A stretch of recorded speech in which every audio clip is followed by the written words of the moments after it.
Hello my dear students, welcome to science class.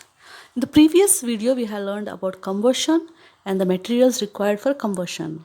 The three materials required for combustion were oxygen, fuel and ignition temperature, that is heat. So today we will learn what is fire, how important the fire is and how can we put off the fire. See students, fire is very essential or combustion is very essential because we use it for cooking or it may be used in industries. In running of automobiles also combustion is taking place inside the engine. So it is used in so many ways and during combustion heat and light is produced. Heat is a source of energy and in this way it is very needed for us. Fire or combustion is very needed for us, but sometimes what happens is due to you must have heard or seen of fire breaking out in homes, shops and factories. So this will happen due to some accidents. It may be because of the combustion of any fuel or in accidentally burning of some fuels or some chemicals, or it may be because of electric short circuits. During that time we need to control the fire. And how can we control the fire, how can we extinguish a fire?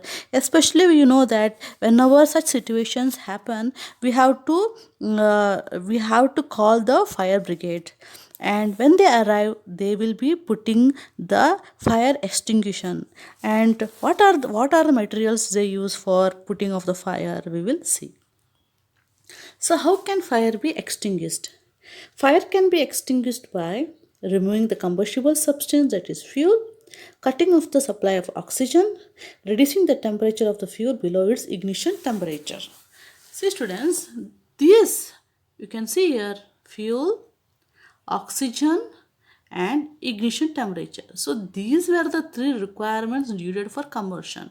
So if you want to extinguish or put off the fire, you have to remove any one of these.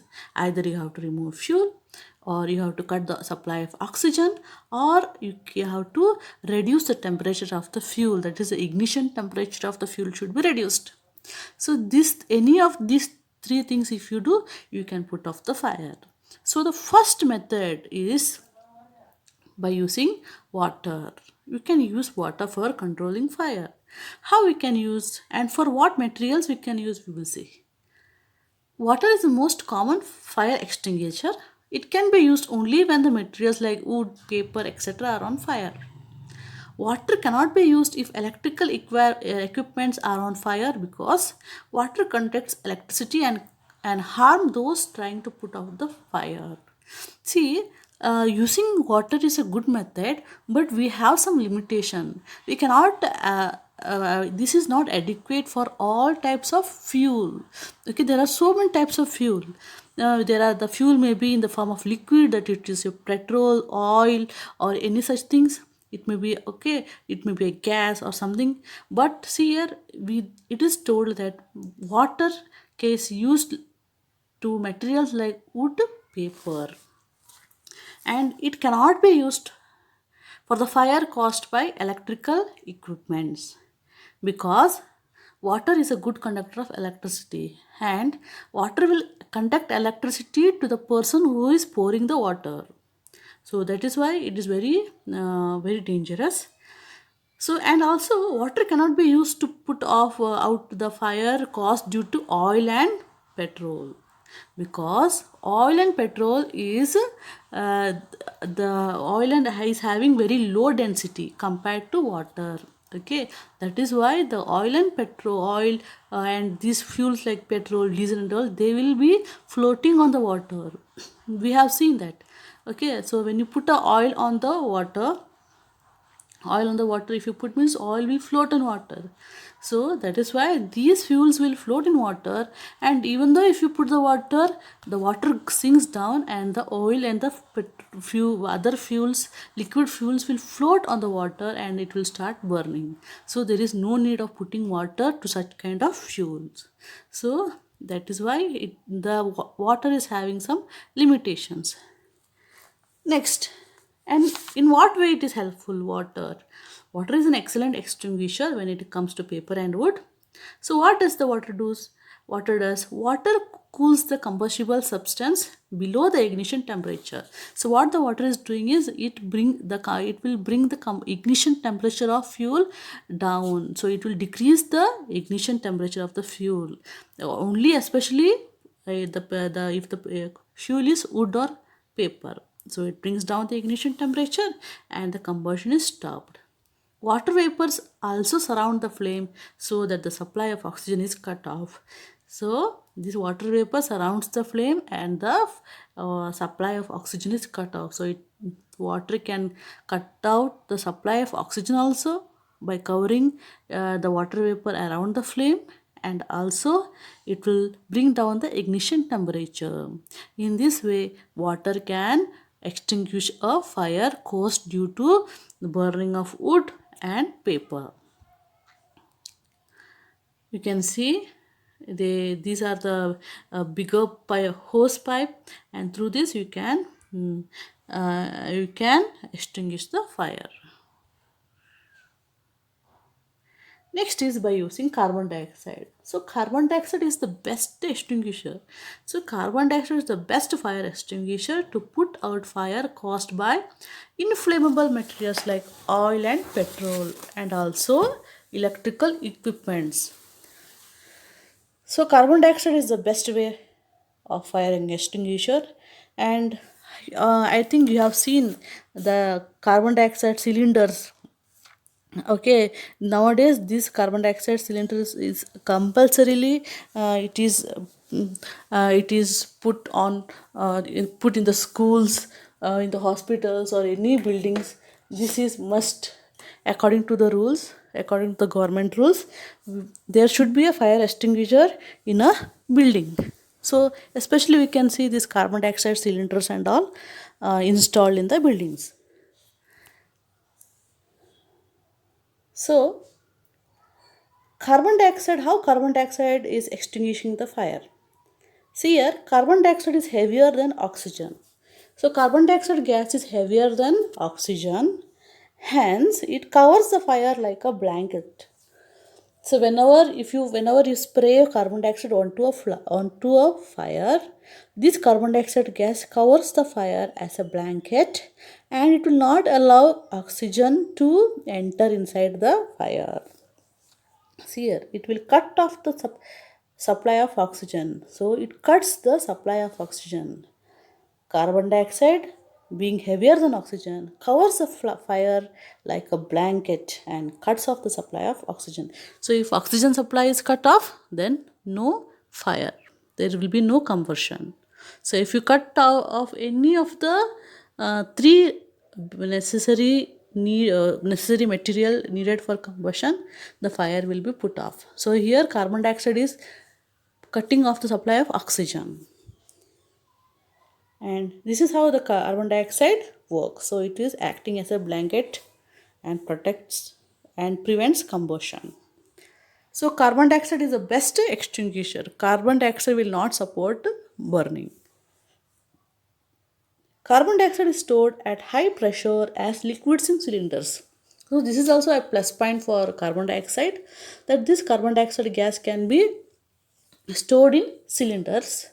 How we will store oxygen cylinders also it is available. Likewise, carbon dioxide is also stored in a cylinder.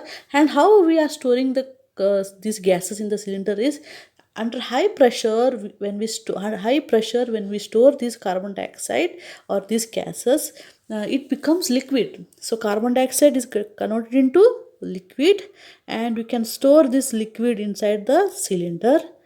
But when you open or when you release the knob of the cylinder, what will come outside? Liquid will come outside or gas will come outside? So when you release the knob of the cylinder, the the pressure will be reduced, and the liquid carbon dioxide which is there in the cylinder will be again converted into gas. The same thing happens in LPG gas. So you know that in the LPG cylinder it is written as so and so liters. So liter will refer to the liquid, and also the name indicates what is LPG. LPG means liquid petroleum gas. So it is a liquid. So inside the cylinder is nothing but a liquid. But when you open the when you on your gas stove, so can you see liquid coming outside or gas coming outside? So it is not liquid anymore, but it is gas. But in the cylinder it is liquid, but when you release the knob, what happened? The liquid gets converted into vapor, into gas, and you can see the gas coming outside. In the same way, here also carbon dioxide is stored in the form of a liquid in the cylinder, and when you release the cylinder, you can see the gas, carbon dioxide gas coming outside, and the gas will cover on the fire as a blanket. And one more method is here. It is written here only. Chemicals like sodium bicarbonate, baking soda, and potassium bicarbonate is used. So if you these are the dry powder, these powders are used, and that powder is nothing but the chemicals like sodium bicarbonate or potassium bicarbonate. If you put this powder, what happens to the fire? These chemicals will produce carbon dioxide gas. Okay, so and the carbon dioxide gas generated or evolved by from this chemical powder will put off the fire. So this is how we can extinguish a fire. So, and it is very important for you to have the number of fire brigade. Okay, so this is your carbon dioxide cylinder, and I hope nowadays it is so common in most of the buildings, in schools and all, we can see.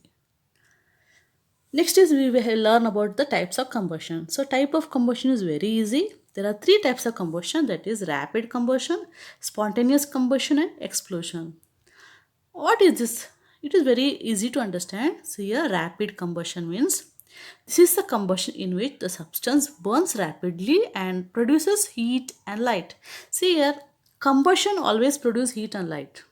Okay, but what is this rapid combustion is? In this combustion, external heat or external help is needed. Okay, so substances burn rapidly and produces heat and light with the help of external heat.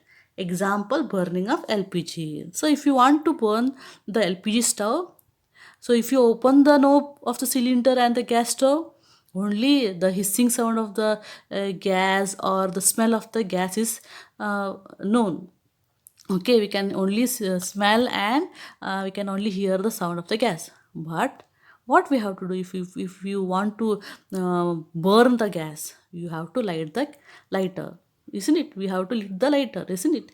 So that is what very important means. What this need an external help. A candle, if a candle need an external help, now you have to light the matchstick and you have to burn the candle. So that is called rapid combustion. So this here, the combustion in which the substance burns, substance means fuel, burns rapidly and produce heat and light with the help of external heat. Then what is this spontaneous combustion? So in this combustion, the substance burns spontaneously and produces heat and light without the help of external heat. So externally we no need to put any help. We no need to give any help. So without any help, it will start burning. So what is the example? The example is already you know, that is about phosphorus. Okay, this phosphorus is a non-metal and it will spontaneously burn at room temperature. The ignition temperature of phosphorus is 35 degrees Celsius. Already in the previous video also I told. So what happens is no need of external heat, and when this phosphorus attains 35 degrees Celsius, it will start burning. So 35 degrees Celsius is not a too much degree temperature. So in the afternoon, in the summer days, it goes beyond 40 and all. Okay, especially in a hotter region, it goes beyond 40, 45 and all. So if you are not preserving this phosphorus in water, it will start burning. So without any help, and that is called spontaneous combustion. Then what is this explosion? This explosion means it is nothing but the burning of cracker. So if you burn a cracker, you can see light, heat is produced, and also sound is produced. So if these three things are produced in a combustion, then it is called explosion. So here explosion is a combustion in which a substance burns suddenly and produces heat, light and sound with the help of heat or pressure. So we have to apply some heat or pressure, so this will happen. Explosion is okay. So these are the types of combustion, very easy. Next is flame. So we know that when a combustion happen, when a combustion means burning, when this combustion happens, you can see that it produce heat and light, and also some fuels will produce flame, whereas some fuels do not produce flame. Why it is so? We will see. Flame. Flame is a zone of combustion of a combustible substance. It is a zone of combustion. Flame. Substance which vaporize during burning produce flames. So the substance which vaporize, which evaporate, okay, that will produce flames. So many substance will evaporate, especially your hand sanitizers, they will evaporate. Okay, they are very dangerous. We have to take care of that. So these will produce flames, and also the substances which do not vaporize during burning do not produce flame, like charcoal, coal. Okay, they will not burn with a high flame and all. They will just burn without flame. So these are the substance, and now we will learn about flame. We will learn detail about flame. So this is the structure of a candle flame. So see here, these are the zone. Okay, so here they have given outer zone, middle zone, inner zone. So these are the parts: outer zone, middle zone, inner zone. And now we can see that, see here, this part, so this is especially this part, outer side of the zone, this outer zone, it is a non-luminous zone. Non-luminous zone means we cannot see anything in this zone, okay, outside. But if you see clearly, keenly, if you observe, you can see some blue color flame. Okay, this is because that this part is having a complete combustion. So if a slight blue color appear around the flame at the top, okay, it is called complete combustion. Means what? The fuel is completely burning with the oxygen. Okay, so then it is called complete combustion, and it is the outer zone. And do you know, if such thing happen, then it is the hottest part. So this is the hottest part of a candle flame.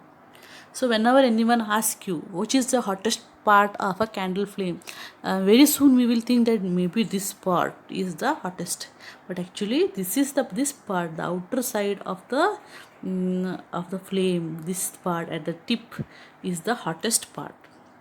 And see here, this is a middle zone and it is yellow in color, and it is the luminous zone. We can see the flame color brightly yellow, and it is having only partial combustion. So yellow color light indicates it is a partial combustion. Partial means only half. The fuel is not completely burned, only half, and that's why it is having only moderate hot. Moderate means what? Only little. Moderate means not high or not low. Moderate, medium.